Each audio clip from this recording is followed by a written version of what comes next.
Il-proposta ewlenija tal-Partit Nazzjonalista f'din il-kampanja elettorali ta' Trek l-Estrem reġgħet kienet sors ta' konfużjoni għal kandidati nazzjonalisti. F'dibattitu fuq ix-xandir nazzjonali bejn żewġ kandidati laburisti u tnejn oħra nazzjonalisti, il-kandidat nazzjonalista Joseph Grech ma kienx jaf iwieġeb dwar l-istudji li saru għal din il-proposta.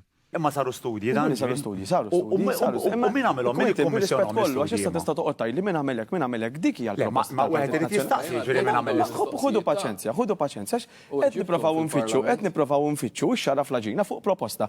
Il-Ministru u kandidat laburista Ian Borch innota kif anke fis-settur tal-infrastruttura hemm l-aspett tal-kredibilità. In-nies jafu llum għandhom infrastruttura aħjar ġo r-raħal fejn jgħixu, ġo l-belt fejn jgħixu. Il-major junctions fil-pajjiż. Ma nistawx ma nirrikonoxxux l-ikbar proġett infrastrutturali tal-Marsa Junction u l-underpass tal-Luċija jew il-Central Link. Il-Ministru u kandidat laburista Byron Camilleri fakkar fil-bendi basis u s-sistemi ta' trasport taħt amministrazzjonijiet nazzjonalisti u l-qabża li saret fis-servizz taħt gvern laburista.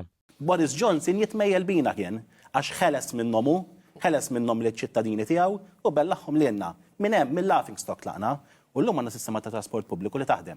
Li għandek għexieren ta' persuni, anzjani, żgħażagħ li diġà qed jużaw it-trasport pubbliku b'xejn u minn din is-sena stess kif ħabbarna fil-budget mhux fil-manifesta, fil-budget illi kulħadd ser jibda juża it-trasport pubbliku b'xejn. Il-kandidat nazzjonalista Joseph Grech ikkontradixxa lil kollega tiegħu Ivan Bartolo li ftit tal-jemilu ammetta il-verżjonijiet differenti tal-manifest tal-partit tiegħu u saħansitra qal li jekk hemm bżonn jinbidel 5 darbiet oħra. Ma minnu l-inbidel il-programm. Ma nbidel xejn, assolutament xejn, ma nbidel mu veru xejn. Meta semmew l-anzjani, issemmiet il-kredibilità tal-Partit Laburista li dejjem żied il-pensjonijiet. Bħal kap tiegħu għal kandidat nazzjonalista ukoll mhux importanti li l-anzjani ikunu jafu b'kemm se jiżdiedu taħt gvern nazzjonalista. Kieku jkollu jitla' il-Partit Nazzjonalista, b'kemm ħajkunu din jiżdiedu u kif ser ikunu Ser ikun qiegħed jolli l-pensjonijiet kwin mhux ħaqgħod nidħol f'numri u figuri, però huwa ovvju u ċar illi l-pensjonijiet ħajibqgħu jolew.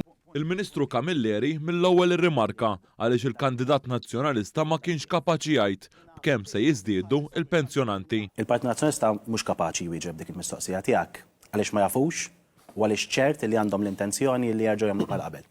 Jifriżaw il-pensjonijiet. Jien nidħol fid-djar tan-nies, meta tidħol speċjalment fil-ħinijiet ta' filgħodu, issib ħafna anzjani fid-dar tagħhom. U kelma li jgħiduli xi wħud minnhom jgħidlek bigburija, b'sodisfazzjon, jgħidlek ħanejdlek kemm żdied fil-pensjoni tiegħi. Għaliex f'daw id-9 snin li jenna fil-gvern bħala Partit Laburista, sena wara oħra, budget wara ieħor, żidna il-pensjoni.